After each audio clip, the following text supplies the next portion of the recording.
How to actually achieve your fitness goals going into 2024. No more setting resolutions that you quit after a week of trying because they're unrealistic, unattainable, too difficult, and they just don't bring you any closer to your goal. Instead, I'm going to take you through a step-by-step guide on how to create realistic goals and a plan to get you there. And before I share all my secret tips and tricks on how to achieve your fitness goals in 2024, be sure to hit that subscribe button if you want to see everything related to training, nutrition, fitness, and overall living a healthy lifestyle.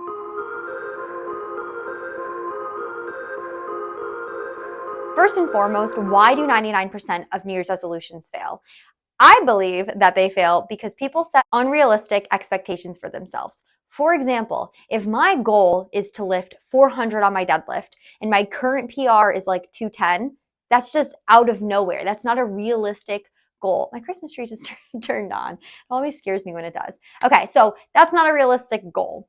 So what would be a realistic goal? Well, if I want to increase my deadlift by maybe 10 to 15 pounds, I think that's something I could achieve because I am in a building phase and I'm focusing on building some strength. We don't want to set goals that are completely out of reach. A common one I see are really big weight loss goals. Typically, I see one of two things. One, clients come to me and they want to weigh a weight they've never weighed in their entire life. When I ask them what their weight goal is, they tell me a number. And when I ask them and they say, oh, I've never weighed that. Well, that's probably really far-fetched and you're probably not going to weigh that, at least not at the start of your fitness journey. Second thing I see is someone telling me a weight they had before they were the age of 20. If you want to weigh what you weigh at 16, at 32, I'm sorry, that is not achievable, not attainable, and honestly just not healthy. I do not want to weigh what I weighed as a child.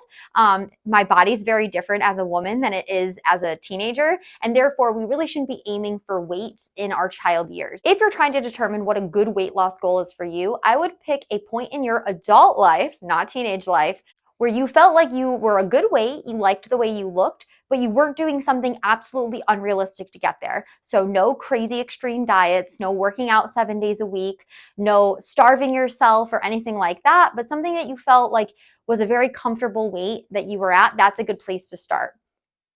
But I'm going to go on a quick tangent and tell you why I don't really recommend a weight loss goal, but instead a fat loss and building muscle goal. So most people come to me and they tell me they want to lose weight. And that's fine. I ask them, what does this look like to you? 9 times out of 10, it usually means having more muscle and being leaner. And I will clarify, that is not weight loss, that is fat loss, and that's a little bit different. So what they're focusing on is changing the recomposition of their bodies. And I'll show a client right here who is an exact example of fat loss, not weight loss. This client has been working with me for about a year and has only lost anywhere from 5 to 10 pounds, but she looks like a completely different person. This is the definition of recomposition. She's building muscle and she's losing fat. Therefore, she's having fat loss and looking much leaner. So just don't get those two mixed up. I recommend focusing on changing your overall composition going into 2024 by focusing on getting stronger and having healthy methods instead of just the number on the scale, because that doesn't tell us much of anything. Honestly, this topic needs to be a video on its own, so we'll get back to that another time. So after we identify our realistic goal that we think is attainable, we maybe have achieved it in the past, or it's not so far-fetched that we could see ourselves accomplishing it.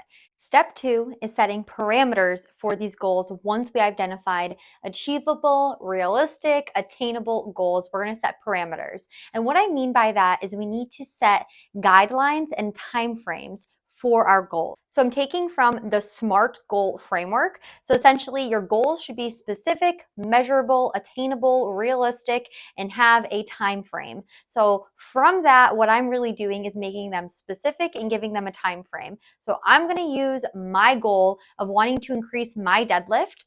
I'm not going to just say I'm going to increase my deadlift. I'm going to increase my deadlift by 20 pounds by July of 2024. And your goals do not need to be by the end of the year. You can totally set goals every month, every 3 months, every 6 months of the year.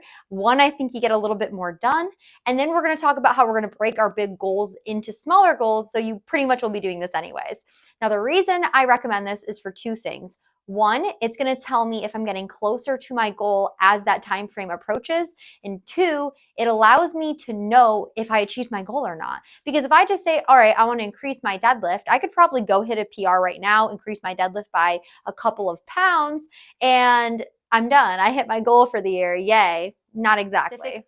Also, setting specific parameters for your goal is going to allow you to break it down, which is step 3. So step 3 is having a plan to achieve your goal.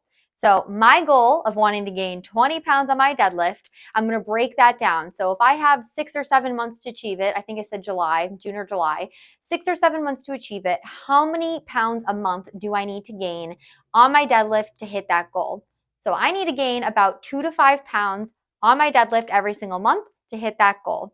Now, this is going to tell me if I'm getting closer to my goal. If 3 months go by and I only gain 6 pounds on my deadlift, I know I'm nowhere near my goal. My goal was 20 pounds. I'm not even halfway there yet. So therefore, I know if I need to crank things up or if I need to reassess the timeline of my goal. So if you're giving your goal everything and you're not even close to that time frame, you might need to push it back. So I might push my goal back to maybe October. If I'm lifting as heavy as I can, I'm eating as best I can, I'm going into my session super rested, then you know what? It's okay. I need to push the goal back.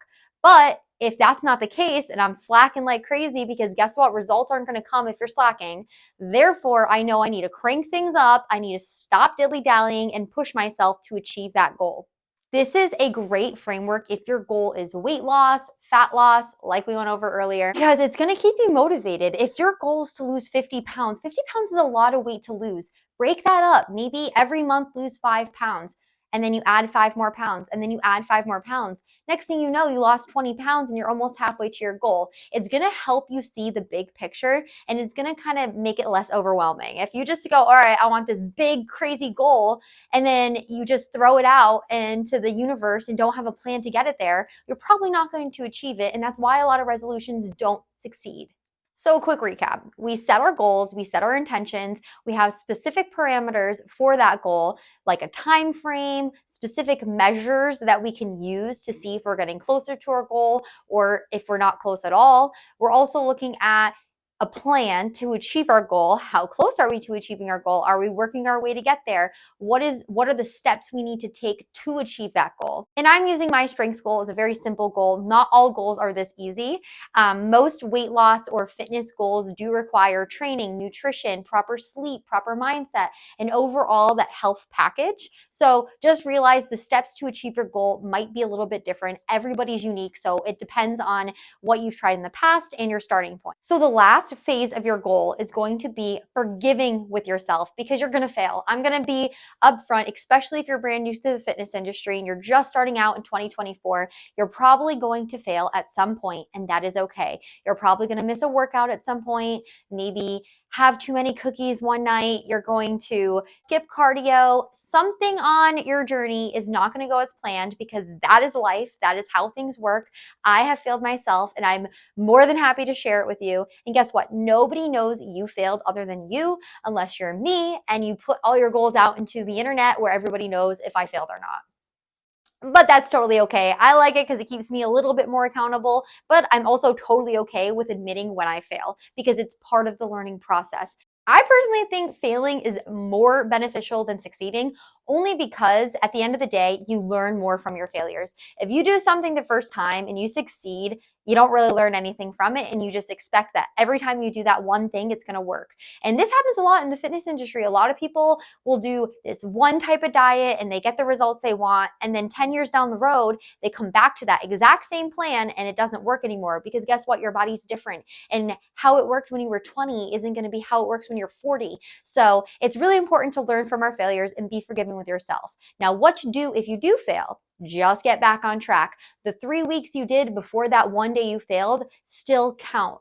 Cumulatively over time, that is what matters, bringing you closer to your goal. So if 80% of the time you're on target with the proper behaviors to achieve your goal, guess what? You're going to achieve your goal. Now, if you're slacking all the time and maybe you only do your plan once or twice a week, well then yeah, you're going to fall behind. But even a small step in the right direction is still going to bring you to your goal. One might just bring you there a little bit slower, and one might bring you a little bit faster.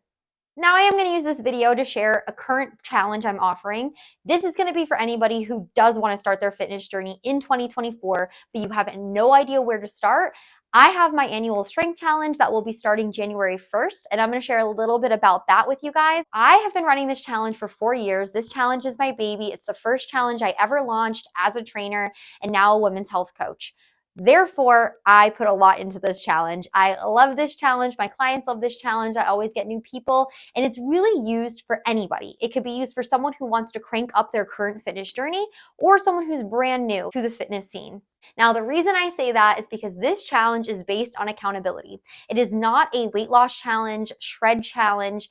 It is get your butt to the gym challenge, make sure you're eating your protein challenge, ticking the boxes challenge. And I've actually added a new point system, which I've never used before, where we're going to be kind of keeping score of accountability throughout the challenge. And that is how the winner is chosen, not strictly based on results, because obviously everybody has a different starting point, and I'm not a huge fan of using physical results as a challenge winner, but instead effort. Now, when you register for this challenge, you will get full access to 8 weeks of programming designed by me. You're going to get full custom nutrition programming.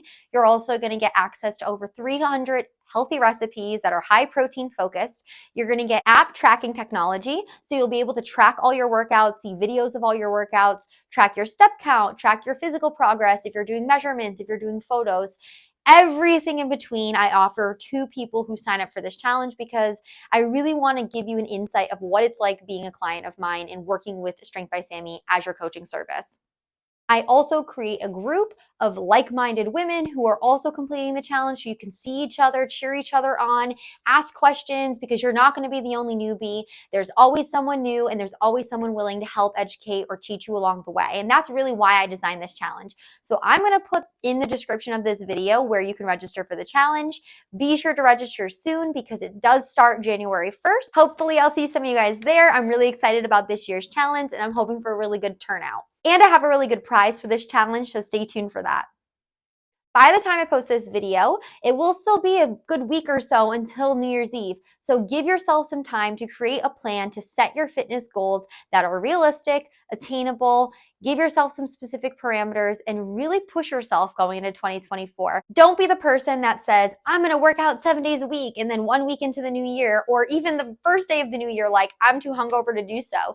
Don't set yourself up for failure. Set yourself up for success. If what you see yourself doing is working out twice a week, then really start there. If you liked today's video, please hit that like button and be sure to subscribe and share with family and friends.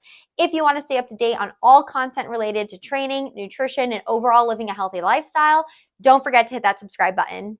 And I just want to give a quick shout out to all my subscribers. I know I'm really new to the YouTube scene, and I really appreciate all of the comments, all of the feedback. Like, keep that coming. I love hearing what you guys want to see, especially with going into 2024. I will be making YouTube one of my primary focus points. So I want to make sure I'm putting out content that is beneficial for you, as well as content I love to do as well, just related to training, nutrition, and living a healthy lifestyle. Thank you guys so much for watching, and happy holidays.